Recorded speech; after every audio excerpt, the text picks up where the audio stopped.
سڵاتە نەبێ بینەرانی شارپرێس. دادگای باڵای فیدراڵی عێراق کە بەرزترین دەسەڵاتی یاساییە و حکومەکانی تانەی لێ نادرێت ئەمڕۆ بڕیارێکی دەرکرد سەبارەت بە هەناردەی نەوتی هەرێمی کوردستان ڕایگەیاند کە یاسای نەوت و گازی هەرێمی کوردستان نادەستوری و نایاساییە و هەرێم پابەند دەکرێت بە ڕادەستکردنی سەرجەم داهاتەکانی نەوت بە بەغدا. گفتوگۆ دەکەین سەبارەت بە لێکەوتە و کاریگەریەکانی ئەم بڕیارەی دادگای فیدراڵی سەبارەت بە نەوتی هەرێمی کوردستان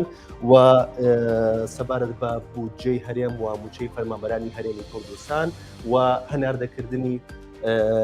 نەوت و هەروەها چارەنووسی دۆسەی نەوت بەگشتی لە هەرێمی کوردستاندا چی لێ بەسەر دێت. گفتوگۆ دەکەین لەگەڵ بەڕێزان سمکۆ ئەسعەد پارێزەر و توێژەری یاسایی لە سلێمانیەوە لەگەڵمانە بەڕێز وریا حسێن بەڕێوەبەری ڕێکخراوی دۆر بۆ زانیاری نەوت. سەرەتا دەچمان لای کاک سمکۆ سڵاوتان لێبێت. بەگشتی خوێندنەوەتان چییە بۆ بڕیارەکەی دادگای فیدراڵی عێراق سەبارەت بە هەناردەکردنی نەوتی هەرێمی کوردستان؟ سپاس بۆم دەرفەتە، سڵاو بۆ بەڕێز و بۆ بنەرانی شارپرێس. ئەمڕۆ دادگای باڵای فیدرالی عێراق 5 بڕگە بڕیاری دەرکردووە لە دۆسەیەکە کە وەزیری نەوتی عێراق داوای تۆمار کردووە لەگەڵ ئەندامێکی ئەنجومەنی پارێزگای بەسڕا لە ساڵەکانی 2012 و 2019. ئەمڕۆ بڕیاری تیایدا دوای ئەوەی هەردوو داواکەیەک خرا و بڕیارەکان 5 بڕگە بڕیار لە خۆی ئەگرێ، 4یان کاریگەری ڕاستەوخۆی یاسایی و دادگەری هەیە. ئەو 4یان کە تایبەتن بە کاریگەری ڕاستەوخۆ لەسەر پابەتکردنی هەرێم بە حکوومەتی فیدرالیەوە ئەمان. یەکەمیان هەڵوەشانەوەی یاسای نەوت و غازی هەرێم ژمارە 22 ساڵی 2007، دووهەمیان پابەتکردنی حکوومەتی هەرێم بە ڕادەستکردنی سەرجەم بەرهەمەکانی کەڵگەڵکەکانی هەرێم و لە هەر کێڵگەیەکی تری دەرەوەی هەرێم بێ لەژێر کۆنتڕۆڵی ئەوا بێ بە حکوومەتی ئیتیحادی. سێهەم ئەوەیە کە بتوانێت هاوکار بێ و گۆڕایەڵی حکوومەتی ئیتیحادی بێت لە ئەوەی سەرجەم گرێبەستەکان بخاتە بەردەستی وەزیری نەوت و ئەوەی پیاداچوونەوەی پیا بکە و لە ڕووی یاساییەوە هەڵی سەنگێنێ سەرجەم و گرێبەستانەی کە پەیوەندیان هەیە بە دۆزینەوە و دەرهێنان و هەناردەکردن و تەنانەت فرۆشتنیشی کە تا ئێستا هەرێمی سەربەخۆ کردوێتی یان بە گونجانە لەگەڵ حکوومەتی ئیتیحادی. بڕگەی 4هەمی ڕاستەوخۆش کە کاریگەری هەیە ئەوەیە کە سەرجەم بواری نەوت و داهاتەکانی ئەخاتە ژێر چاودێری وەزیری نەوت و دیوانی چاودێری دارایی فیدرالیەوە لە عێراق. واتە هیچ شتێک لە ئەمڕۆ لە 15 دووەوە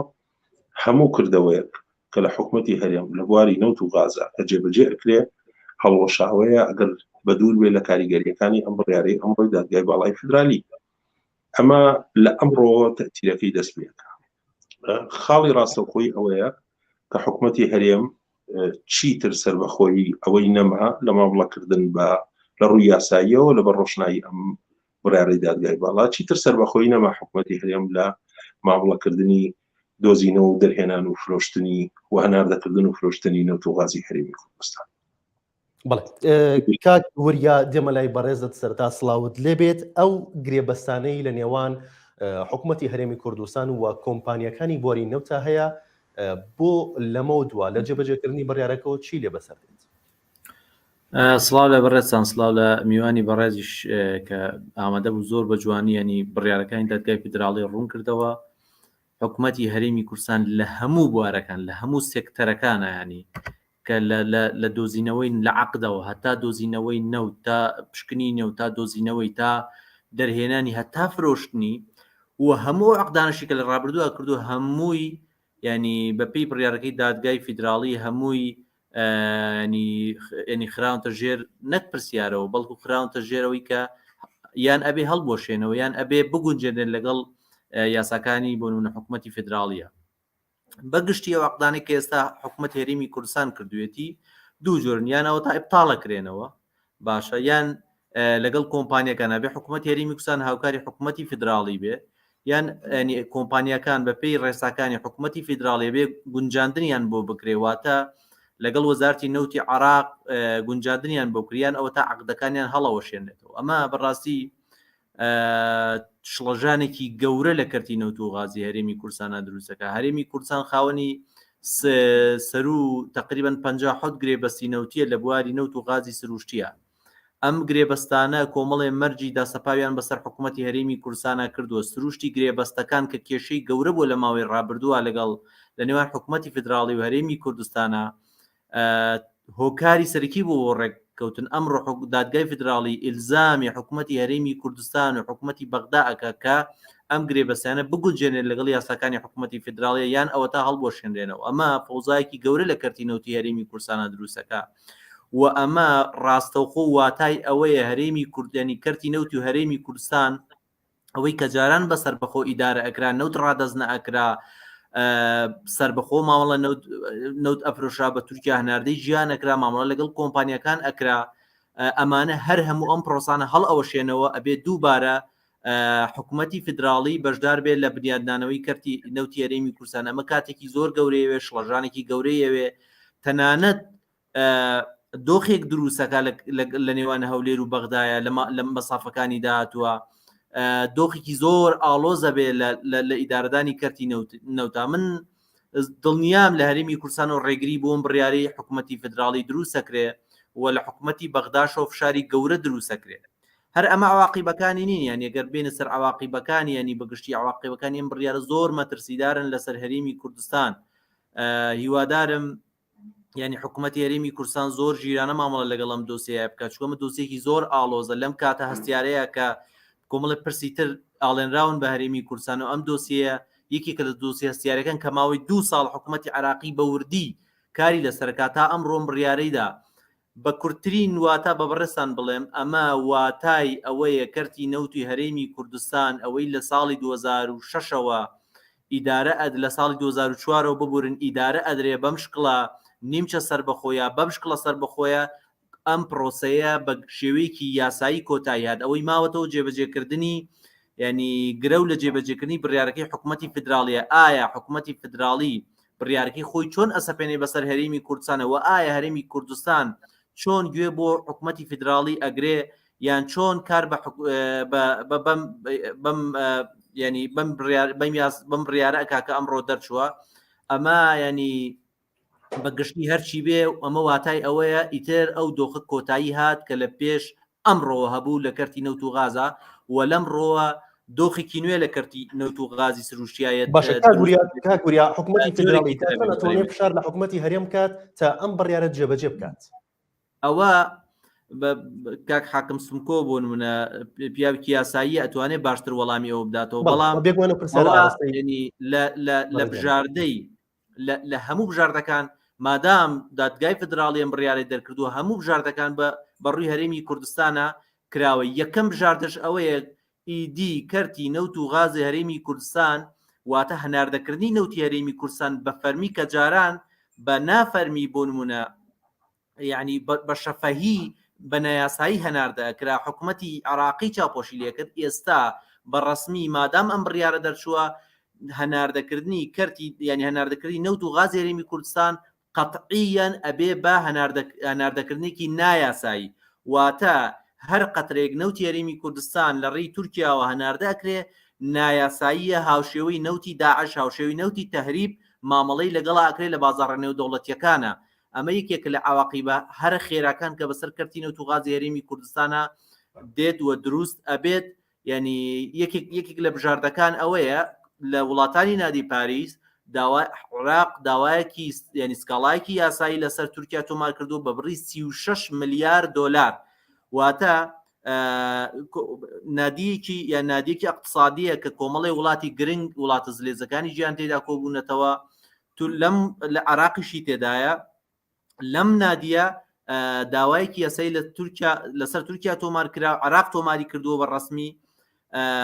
کەوا نەوتی تەهریبکراوی هەرێمی کوردستان هەناردەی دەرەوەکە بەهای سکاڵەکە 36 ملیارد دلار. لە یەکەم حاڵەتە ئەم سکاڵایە ئەگەر بێت و بۆ نمونە پێچەوانی بڕیارەکەی ینی دادگای فدراڵی هەرێمی کوردستان بجوڵێتەوە یەکەم هەنگاوی عراقەوە بێ ئەم سکاڵایە ئەجوڵێنێ و بەڕەسمی ینی نێودەوڵەتیان بە قانونی نێودەوڵەتی ئەتوانێ بۆ نمونە ڕێگە لە نەوتی هەرێمی کوردستان بگری هاوشێوی نەوتی داعش مامەڵە لەگەڵ نەوتی هەرێمی کوردستانە بکرێ واتە ئێستا قۆناغەکە چۆتە قۆناقی پراکتیزیەوە جاران عراق بە شەفەهی مامەڵی لەگەڵم دۆسەیە کرد بواری بە هەرێمی کوردستانەدا بەڵام لەمڕۆوە ئەمە کۆتایی پێهات کەرتی نەوت و هەرێمی کەرتی نەوتی هەرێمی کوردستان و غازی سروشتی کە بڕیار بووە ئەمساڵ هەناردە بکرێ بۆ تورکیا یعنی ئەبێتە کەرتێکی مهەڕێب وە قاچاغ. بەڵێ کاکسم کۆ دەگەڕێمەوە لای بەڕێز دەت سەبارەت بە قسەکانی کاگوریا چیتان هەیە و لە هەمان کاتدا حکوومەتی فیدراڵی ئەمەوە پرسیارە ئاڕاستی بەڕێزیشت بکەم حکوومەتی فیدراڵی تا چەند ئەتوانێت فشار لە حکوومەتی هەرێم کات بۆ جێبەجێکردنی ئەو بڕیارەی دادگای فیدراڵی؟ بەڵێ ئەوەی گرنگە بوترێ ئێستا لایەنێکی یاسایی بەحتە ینی ئێمە دوو حکوومەتمان هەیە حکوومەتێکی هەرێمی کە حکوومەتی هەرێمی کوردستانە لەگەڵ حکوومەتێک کە حکوومەتی فیدرالیە بڕیارەکەی دادگای باڵای فیدرالی یاساکانی سەبارەت بە هەردوو لایەک لا کردوەوە چۆن ئەو یاسایی کە حکوومەتی هەرێم جێبەجێ کرد ئەوەی هەڵۆشانەوە تەواو واتە ئێستا حکوومەتی هەرێم لە بواری کەرتی نەوت و غازا نابێت هیچ کردەوەی بکا بەپی ئەو یاسایی کە هی بووە لە ئەنجامی ئەمە کەوابێ هەر کردەوەیگەیکا بە دەرە لە یاسا ئەمە خاڵی یەکەم سەبارەت بەم حکوومەتە و بەم یاسایی کە لە هەرێمە هەیە لە بەرامبەر دادگاکە هاتووە جەختی لەسەر 5 یاسا کردوتەوە کە یاسای ئیتیحادی و عێراقی یەکەمیان یاسای وەزارەتی نەوتی عێراقا دووهەمیان یاسای بەکارهێنان و فرۆشتن و دەرهێنانی بەرهەمە کاربۆهایدرێتیەکانە کە ژمارە 84 ساڵی 86 سێهەمیان یاسای باجی داهاتی کۆمپانیا بیانیەکانە کە لە بواری نەوتا کارەکەن یاسای ژمارە 19 ساڵی 2010 چوارهەمیشیان یاسای کڕین و فرۆشتن و دەرهێنان و بازرگانیکردن بە بەرهەمە نەوتیەکانەوەیە یاسای ژمارە 9 ساڵی 2006 لە هەموو ئەمانە گرنگتر یاسای پێنجهەمە کە یاسای کۆمپانیای نیشتیمانی نەوتی عێراق ژمارە 4 ساڵی 2008 ئەم کۆمپانیای یاسای کۆمپانیای نەوتی نیشتیمانی عێراق ئێستا ئەو بۆ بە سەرقافڵەی ئەو 5 یاسایە کە ئەبێ جێبەجێ بکرێت لەسەر ئاستی عێراق وەم یاسایش چەند پرۆژێک هەبووە بۆ هەموارکردنەوەی بەڵام جارێ دەرفەتی ئەوە نییە باس لەوە مەبەستم لەمەیان چییە ئێمە لە بەردەمی دوو حکوومەتین حکوومەتی هەرێم و حکوومەتی ناوەندی دادگای باڵا ئەڵێ حکوومەتی هەرێم تەواو یاسای نەما بۆ بەکارهێنانی ئەم سامانە کە سامانی نەوت و غازە لەپاڵ ئەوەشا جەخت لە 5 یاسا ئەکاتەوە کە یاسا کە دەسەڵاتەکانی هەیە کە حکوومەتی ئیتیحادیە ئەمە بارە یاسایی گشتێکە یعنی وەکوتمان دوو حکوومەت یەکێکیان هیچ یاسایەک پاڵپشتینی لە مەودووە هەر کردەوە بکە ئەوەی تریان 5 یاسای لە پاڵایە لە ناو دەقی بڕیارەکەیە لە حیثیاتی قەرارەکەیان ناوی هاتووە یاساکە ئەمە خاڵێکیان خاڵی دووهەم هاتۆتە سەرەوەی کە هەموو دەسەڵاتەکانی لە پاڵ یاسایە بە پشگیری دەستوریاوەتەوە بە دەسەڵاتی ئیتیحادی کە حکوومەتی عێراقا کە متمەسیلە لە وەزارەتی نەوتە لێرەیە وەکو دوو کەس ئەبێت کەسێکیان ناونیشان و ناسنامەی نییە بەرامبەر بە کەسێک کە ناونیشان و ناسنامەی هەیە حکوومەتی عێراقی ئەو لایەنەیە کە ناونیشان و ناسنامەی هەیە لە بواری ڕەفتارکردن و هەڵسوکەوتکردن و مامەڵەکردن لەگەڵ بواری نەوت و غازا بەپێی ئەم بڕیارەی دادگای باڵا و حکوومەتی هەرێم هیچ ناونیشانێکی یاسایی نەماوە بۆ مامەڵەکردن لەگەڵیان تێگەیشتن لەم بارە یاساییە ئێستا لەم کاتەیە زۆر گرنگە بەنسبەت کاربەدەستانی حکوومەتی هەرێمەوە لەو بوارەیە لەو کەرتەیە ئیتر لەسەر هەچ ئاستێک بوون چۆن مامەڵەی لەگەڵاکەن چۆن هەڵسوکەوتی لەگەڵاکەن ئەم لایەنە لێکەوتەی تری زۆر خراپی ئەبێ ئەگەر حکوومەتی هەرێم نەیەت بەرەوپیری ئەم بڕیارەوە بچێت لەبەرچی نقطەیەکی زۆر گرنگ هەیە ئەو داوایە کە تۆمار کراوە لەسەر یاسای نەوت و غازی هەرێم خۆ ئەگەر لەسەر یاسای وەزارەتی سامانە سروشتیەکانیش تۆمار بکرایە هیچ دوور نەبوو ئێستا یاسای ئەو وەزارەتەش هەڵبۆشایەتەوە واتە تا ئێستا وەزارەتێک ماوە ناوی وەزارەتی نەوت و وەزارەتی سامانە سروشتیەکانی هەرێمە با بڵێن کە یاسای هەیە و هەڵنەوەشاوەتەوە ئەو یاسایە و کەس کاڵای لێ نەکردووە ئەبێ ئەم وەزارەتە حکوومەتی هەرێم لە ڕێگای ئەم وەزارەتەوە هەستێ باری یاسایی خۆی بگونجێنێ لەگەڵ حکوومەتی ناوەندیە لەبەرچی ئەبێ بیگونجێنێ لێرەیە یینە سەر ناوڕۆکی بڕیارەکە لەبەر ئەوەی بڕیارەکە سەرجەم استحقاقاتی بودجەی هەرێمی کوردستانی وابەستە کردووە بە جێبەجێکردنی ئەم بڕیارەی دادگای باڵای فیدرالی لێرەیە حکوومەتی هەرێم ئەبێ بزانێت چۆن بە چ شێوەیەک بە چه ئاکتیڤیتیەک بە چ ڕێگە چارەیەک وەزارەتی سامانە سروشتەکان بەکارهێنێ بۆ بەرەو پیرەوەچوونی ئەم بڕیاری دادگایە. ئەگەر نا ئەوە حکوومەتی هەرێم هەر کردەوەی بکات لەم بوارەیە بەدەرە لە سنووری یاسایی و دەستوری. لەپاڵ ئەمەشا خاڵێک تری گرنگ هەیە لە بڕیارەکەی دادگای باڵای فیدرالی. بڕیارەکە دوو ئاستی جیا کردوتەوە. ئاستێکیان ئاستی دەوڵەتداریە کە ئەڵێ گەلی عێراق هەموو یەکە و سامانی هەموو گەلی عێراقا و وەکو ماف وەکو میزانیەی حکوومەتی هەرێم نابێ پەکی بکەوێ لەسەر سیاسات و نیزاعاتی بینی حکوومەتی هەرێم و بینی حکوومەتی ئیتیحادی، واتە نابێت کێشەکان. ئەمە خۆی لە خۆیان بڕیارێکی زۆر گرنگە. ئەم کابینەی بێتەوەی عێراق لەگەڵ هەموو کابینەکانی تری دواترە، لەگەڵ ئەم کابینەی هەرێمی کوردستان، لەگەڵ کابینەکانی تری دواترە بە حەسەبی بوون و نەبوونیان ناتوانن بابەتی قوتی خەڵک و بودجەی هەرێمی کوردستان بکەن بە کەرەسەی ململانەی سیاسی، چونکە ئەمە لە حیثیاتی قەرارەکەیەک لاکراوەتەوە. بەڵام یەک لە بڕگە بڕیارەکەیە جارێکی تر قۆناغی یەکەمی ئەم لایەنە دەوڵەتداریە کە مافی هاوڵاتیە و مافی دانیشتوانی هەموو عێراقا وابەستەی گۆڕایەڵی و بە پیرەوەچوونی حکوومەتی هەرێم ئەکاتەوە بەرامبەر بە وەزارەتی نەوتی عێراق و دیوانی چاودێری دارایی ئیتیحادی کە عێراقا. لەبەر ئەوە من تەرکیز لەسەر ئەوە ئەکەمەوە بێ حکوومەتی هەرێم زۆر وریابێ لە بەکارهێنانی وەزارەتی سامانە سروشتەکەیە دەست بەچێ بەرەو پیری ئەو بڕیارە بچێت بە پێچەوانەوە ئەبێت بە دەسەڵاتێکی لە یاسا دەرچوو لە بەر ڕۆشنایی بڕیارەکەی دادگای باڵای فیدرالی. ئەمە مەفهومە عامەکەی قەرارە. بەڵێ کاکسمکۆ دەکرێت ئەم بڕیارەی دادگای فیدرالی هاوڵاتیانی هەرێمی کوردستان پێی دڵخۆش بن یان لە زیانی هاوڵاتیانی هەرێمی کوردستانە؟ لەسەر مەدای دوور زۆر جێگەی دڵخۆشیە لەسەر مەدای دوور، لەبەر ئەوەی پێشتری ژووتمانە پاری ژووتمان لە چەند بۆنەیەکی جیاوازا وتمان یاسای نەوت و غازی عێراق، کۆمپانیای نیشتیمانی نەوت و غازی عێراق بۆ بەرژەوەندی هەموو هاوڵاتیانی عێراق نەوت و غاز لەژێر چنگی هەموو ئەو لایەنانەیە دەرهێنێ. مەسەلەکە ئەوە نیە تەنها حکوومەتی هەرێم، نەخێر نەوت و غاز لە ناوەڕاست و لە باشووری عێراقی لەژێر چنگی کۆمەڵی لایەن و گروپ و ئەمانەیان خۆ ئەوانەش نابێ بەم شێوەیە بمێنێکە هەیە کاتێککە یاسای نیشتیمانی یاسای کۆمپانیای نیشتیمانی نەوتی عێراق جێبەجێ بێ. بەڵێ على المدى البعيد لەسەر ماوەیەکی داهاتووی دوور لە ماوەیەکی داهاتووە جێگەی دڵخۆشکەری هاوڵاتیانە، لە ماوەیەکی نزیکە وەڵامەکە لای حکوومەتی هەرێمە ئایا تا چەنەچێ بەرەو پیری ئەو بڕیارە و چۆن جێبەجێیەکە. لەبەرەوەی سەرجەم لە بڕگەی چوارهەمی بڕیارەکەیە سەرجەم استحقاقاتی با بڵێن شایستەکانی بودجەی هەرێمی کوردستان وابەستە کراوە بە بەرەو پیرچوونی حکوومەتی هەرێم بەرامبەر بە وەزارەتی نەوت و بە دیوانی چاودێری دارایی ئیتیحادی. بەڵام بەگشتی بۆ چوونی من ئەوەیە کەمە جێگەی دڵخۆشی هاوڵاتیانی هەرێمی کوردستان. کاک وریادێ مەڵێ بەڕێزت ئەم بڕیارەی دادگای فیدرالی تا چەند پەیوەندی بە هەنگاوەکانی حکوومەتی هەرێمی کوردستانەوە هەیە کە لە ماوەی ڕابردووە هەنگاو دەنێت بۆ ئەوەی هەنگاوی ناوە بۆ ئەوەی کە گازی هەرێمی کوردستانیش بە هەمان شێوەی نەوت گرێبەستی لەسەر بکات و هەناردەی دەرەوەی بکات. خۆی بەگشتی لە ساڵی 2013 هەرێمی کوردستان یعنی دوو جۆر گرێبەستی غازەیە لە هەرێمی، گرێبەستێکیان بۆ ناوخۆی هەرێمی کوردستانە ئەوەیە کە کەنستریۆمی دانا غاز بۆ نمونە غاز بۆ کێڵگە کارەبایەکان، غازی بۆ نمونە شەلی LPG بەرەمێنێ بۆ ناوخۆی هەرێمی کوردستان.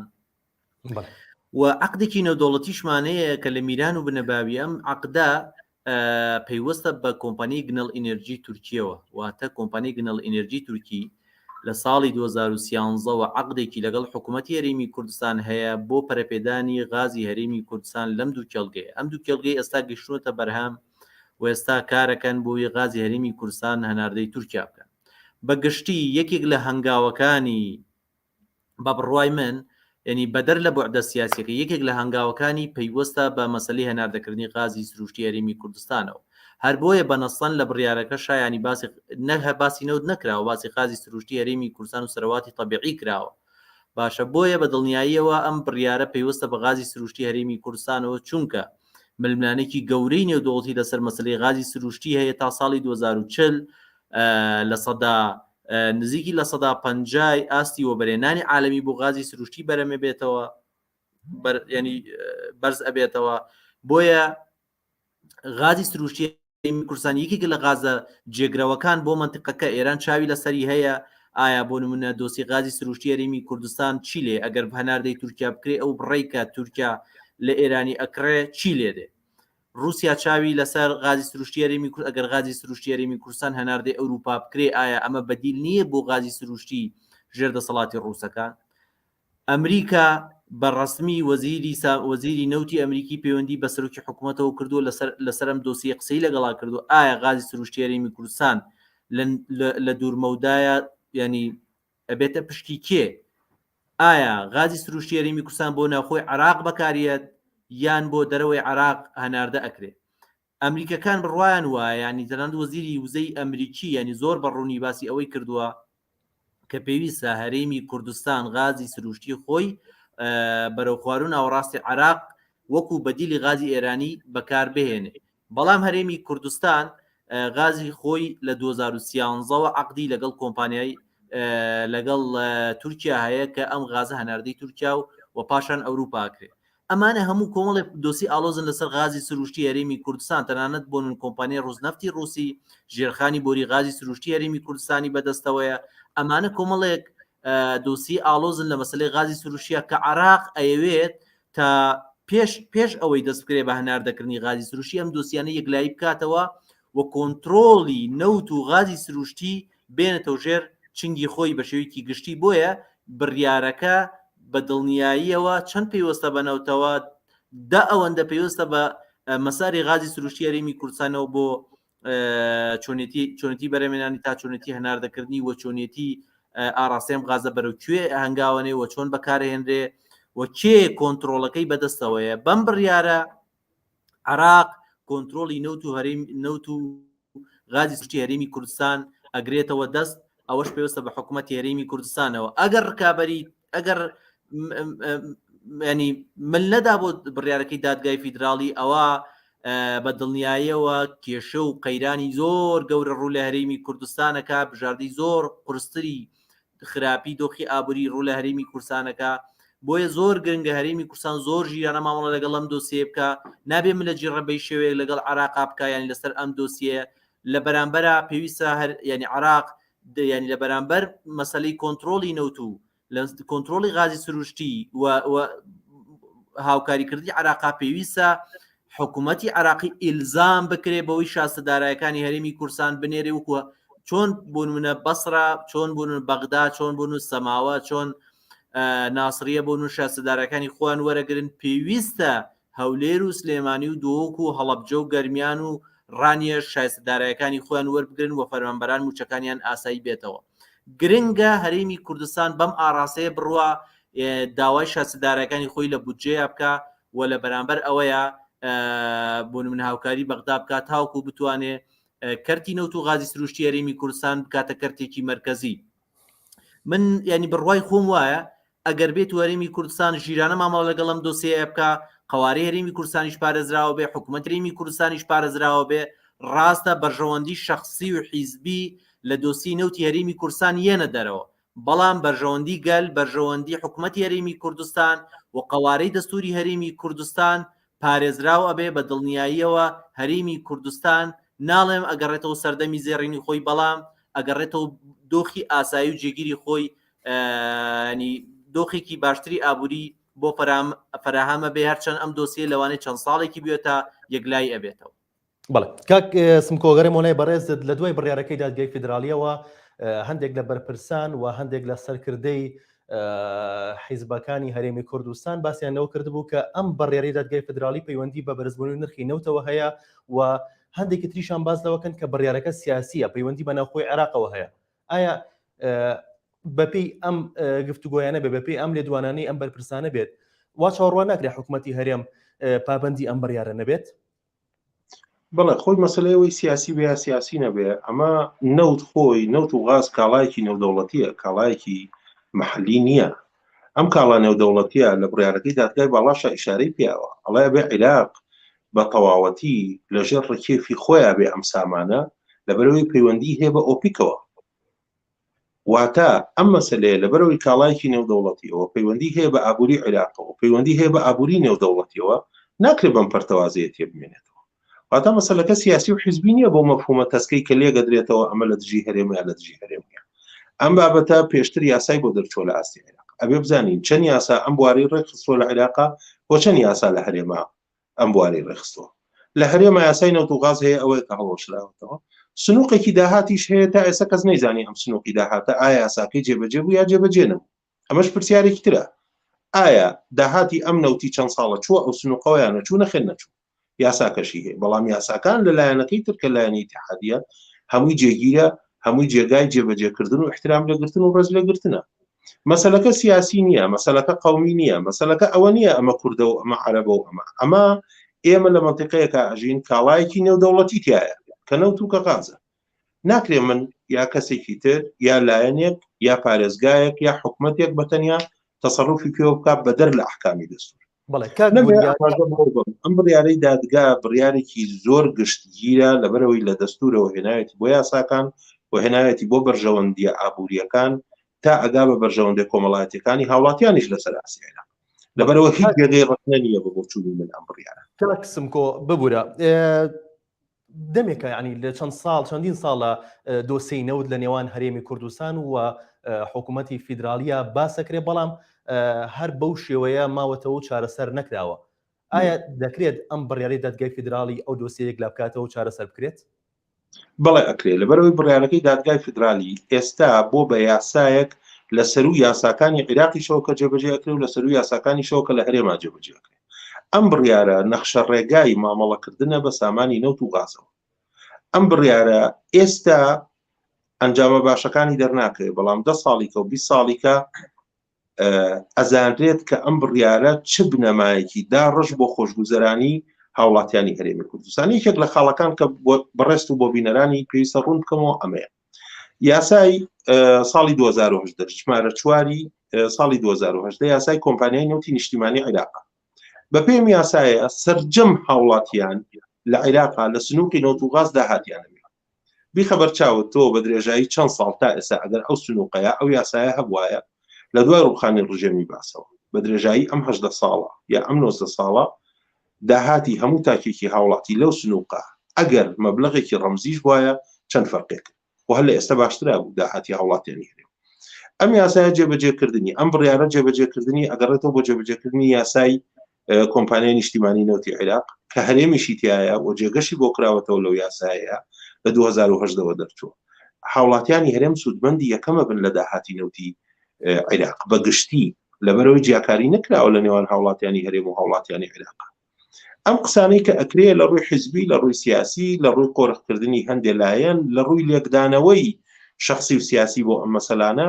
مەسەلەیە کە ئەگەڕێتەوە بۆ ئەو کەسانە خۆیان چۆن لەم دۆسەیە ئەڕوانە بەڵام ڕوانین لە دۆسەی نەوت و غازە دۆسەیەکی وەکو ئاراسی بەڕست و بینەرانم کرد دۆسەیەکی نیشتیمانی نییە دۆسەیەکی نێودەوڵەتیە کاڵاکە کاڵایەکی نێودەوڵەتیە بابەتەکە بابەتێکە پەیوەندی هەیە بە ئابووری نیشتیمانی و ئابووری جیهانیەوە ناکرێتەوە بیت بەدەر لە هەموو ئەمانە لێکدانەوە بۆ بڕیاری دادگای بکەی بڵێ ئەمە مەسەلەیەکی سیاسی و مەسەلەیەکی حیزبیە لەبەرەوە دەرهاوشتەکانی زۆر باشە بێت سوودمەندبوونیش لێ لە ئاستێکی زۆر بەرزە ئەبێت چەند ساڵێکی تر نەتیجەی ئەم بڕیارە ئەبینێت بەڵێ کاک وریا ئەگەڕێمەوە لای بەڕێزت سەبارەت بە گرێبەستی 50 ساڵەی حکوومەتی هەرێمی کوردستان کە بۆ نەوت کردوێتی ئایا ئەم گرێبەستە چی لێ بەسەر دێت ئەوە یەکێکە لە ینی لە بڕیارەکەشا باسی هەناردەکردنە کە ئەم گرێبەستە یەکێکە لەو گرێبەستانەی کە ئەکەوێتە بەر بڕیارەکەەوە واتە یا پێداچوونەوەی پێگریا ئەبطالەکرێتەوە گرێبەستەکە باشە باوکاری لانی بەرامبەر بە تورکیاییان ئەوە تا ینی گرێبەستەکە بێ بگوژێنرێت لەگەڵ ینی لەگەڵ یاساکان یاسا فیدراڵیەکانە یان لەگەڵ یاساکانی وەزارەتی نەوتی عێراق واتە بەشی گشتی پێداچوونەوە نەک هەر بەو گرێبەستەیەکرێت بە هەموو گرێبەستەکانی تراکرێت ئەو گرێبەستەی کە پەیوەستە بوون منە ئەو گرێبەستانی حکوومەت هێریم کوردستان لە فرۆشتنی نەوتا کردوێتی ئەو گرێبەستانی کە بۆ هەناردەکردن کردوێتی ئەو گرێبەستانەی کە بۆ دەرهێنان کردوێتی ئەو گرێبەستانی کە بۆ ئیکتشاف کرد ینی سەرجەم ئەو گرێبەستانی لە کەرتی نەوتی هەرێمی کوردستانە واژوو کراون لەلایەن کابینە جیاوازەکانەوە هەر هەموویان قابلن بۆ ئبطالکردنەوە قابلن بۆ گۆڕانکاری قابلن بۆ گونجاندن واتە هیچ گرێبەستێک بەدەر نییە لەوانە و گرێبەستی 50 ساڵش هاکەزا یەکێک لەو گرێبەستانی کە بە دڵنیاییەوە حکوومەتی فدراڵی بەدوایەوەیە و بە دڵنیاییەوە ینی پێداچوونەوەی پێیاکرێت لەن وەزارەتی نەوتی عراقەوە. بۆیە ینی بەگشتی ینی هەموو گرێبەستەکان قابلن بۆ پێداچوونەوە. کاگوریا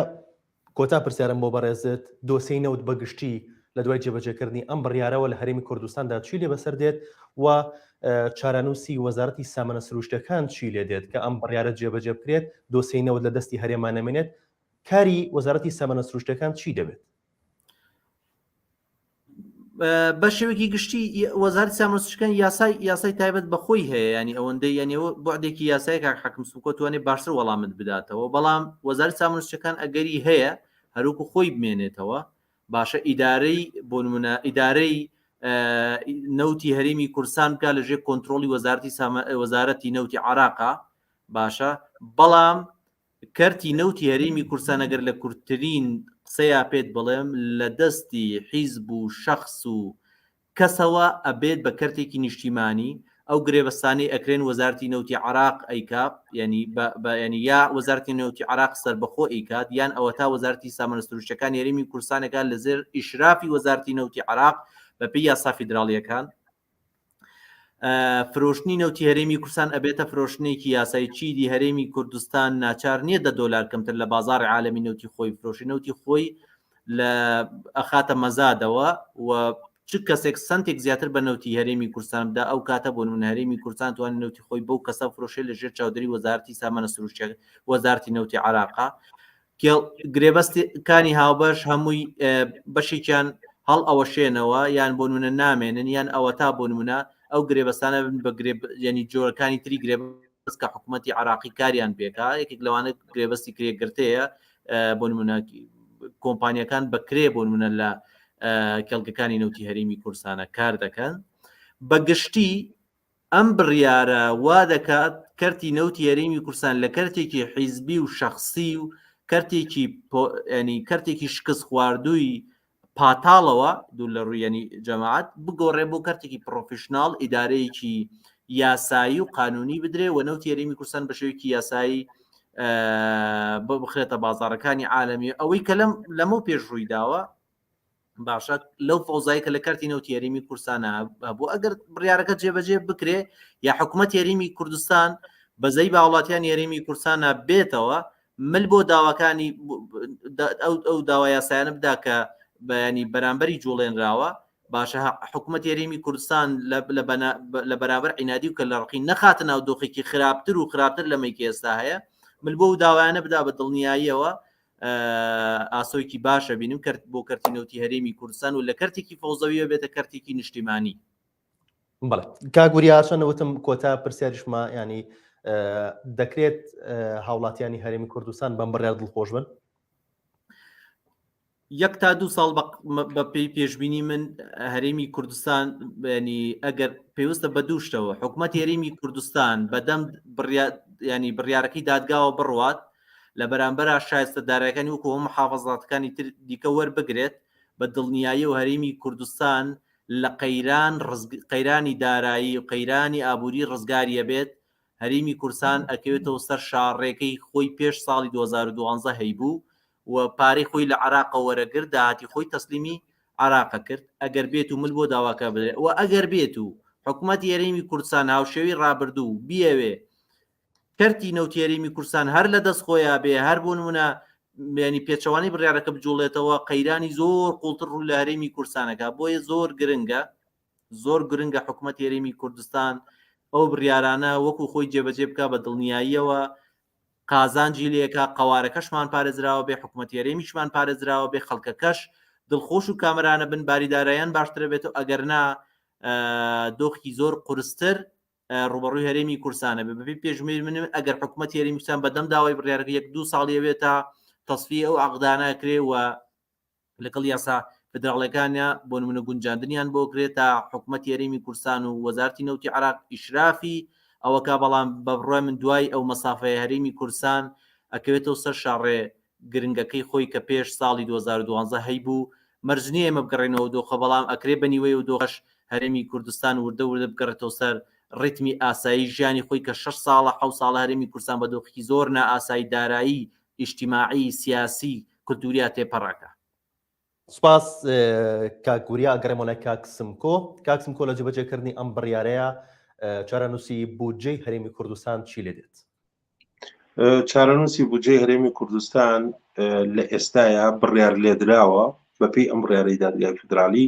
کە نابێ گرێ بدرێتەوە بە ململانەی نێوان حکوومەتی هەرێم و حکوومەتی فیدرالیەوە. ئەمە بنەما یاسایەکەی شایستەداراییەکانی هەرێمی کوردستانە بە حکوومەت و بە موچە و بە هەموو لایەنەکانی ترەوە کە پەیوەندی هەیە بە بودجەوە. ئەمە بنەماکەی بۆ داڕێژراوە. لە بڕگەی چوارهەمی بڕیارەکەیە بەستێتیەوە بە بەرەو پێشچوونی حکوومەتی هەرێم بەرەو پیرچوونی حکوومەتی هەرێم بەرەو پیری ئەم بڕیارە دەست پێ بکەن ئێستا لە جێبەجێکردنیە و حکوومەتی هەرێم لەبەرەوەی بە نەس ئەڵێ بە حکوومەتی هەرێم ئاگاداریان کاتەوە کە ئەم بڕگانە جێبەجێ ئەکات. یەک ڕۆژ بودجە و شایستەی هەرێمی کوردستان و موچەی خەڵک دواناکەوێتی تر. لەبەرەوە من لێرەوە لە ڕێگەی کەناڵە بە ڕێزەکەتانەوە داخوازم کە حکوومەتی هەرێم بچێ بەرەو پیری ئەم بڕیارە بەرەو ئەم بڕیاری دادگای باڵای فیدرالیە نە ململانی لەگەڵاکرێ نە ڕکابەری و نە بڕیارەکەش لێکدانەوەی جیاوازی یاسایی و فەلسەفی و سیاسی هەڵەگرێ. لەبەرەوە بەرەو پێشچوونی تازوو بێت تا درەنگە و ئەوە بخرێتە بەرچاو کە بەرژەوەندی خەڵک لە بێژ بەرژەوەندی سیاساتی هەموو حکووماتی دنیاە و هەموو بەرنامە حکوومیەکانەوەیە. بەڵێ پێتان وایە لە جێبەجێ نەکردنی بڕیارەکەیە چارەنووسی موچەی فەرمانبەرانی هەرێمی کوردستان چی لێ دێت و ئایا ئەو 200 ملیاری کە لە بەغداوە دێتە هەرێمی کوردستان بۆ موچەی فەرمانبەران هە بەردەوامە بێت یان ڕاستەخۆ ڕادەگیرێت؟ ئێمە ئێستا لە بەردەمی استحقاقێکی قانونی و دەستوریان کە دادگای باڵای فیدرالی ئەڵە شایستەی خوارد بە مەرجێک حکوومەتی هەرێم بچێ بەرەو پیری ئەم بڕیارە. ئەگەر نا ئەکەوینە چارەنووسی موچەی خەڵکو 200 ملیارەکە و شایستەکانی تر ئەکەوێتە بەربەزەیی حکوومەتی عێراق و بڕیاری شخصی کاربەدەستان. ئایا پەنابەنە بەرەم بڕیاری دادگای فیدرالی و ڕایگرن یان ئەینێرن بۆ ڕاگررتنی بەرژەوەندیەکان کە هەیە و لەبەر خاتری دانیشتوانی هەرێمی کوردستان ئەوە ئیتر دیسانەوە چێتەوە دۆخێکی سیاسی کەس ناتوانێت پێشبینی بڕین و بەردەوامبوونی لێ بکات. بەڵام بەپێی یاسا حکوومەتی هەرێم ئەگەر بچێ بەرەو پیری ئەینێرێ ڕاستەوخۆ ئەگەر نەچێ بەپێی یاسا بۆی هەیە ڕای بگرێت. بەڵێ کۆتا پرسیارم پسپۆرێکی یاسایی پێی وایە کە جێبەجێ نەکردنی ئەم بڕیارە دەگاتە ئەوەی هێز بجوڵێنرێت. ئایا قسەی ئێوە بۆ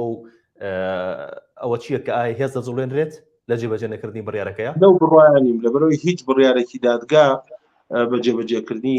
هێز بە تایبەتی هێزی سەربازی لەبەرەوەی هێزی سەربازی لە عێراقا بە یاسا ڕێکخراوە و یاسا ڕێگە بەوە نایە هێزی سەربازی داخلی شارەکان بێت و داخلی حکوومەتەکان بێت و مامەڵیان لەگەڵ بکە. بەڵام لە هێزی سەربازی بەهێزتر ئەوەیە تۆ دەسەڵاتێک هەیەوا بناسێندێ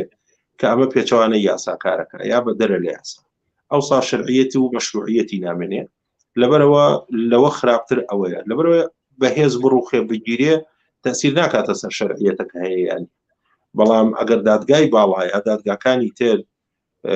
بڕیار لەوە بدەن کە ئەم ڕەفتارەوە ئەم دۆخە نایاساییە ئەو کاریگەری زیاترە لە هێز. بەڵام بە بۆچوونی من بە هیچ شێوەیەک باز لەوە نەکراوە و ڕێگە بۆ نەداوە. بەڵێ سوپاس بۆ بەڕێزان سمکۆ ئەسات پارێزەر و توێژەری یاسایی و بەڕێز وریا حسێن بەڕێوەبەری ڕێکخراوی دۆر بۆ زانیاری نەوت. سوپاس بۆ ئێوەش کە تا ئێستا بینەرمان بۆ بکات.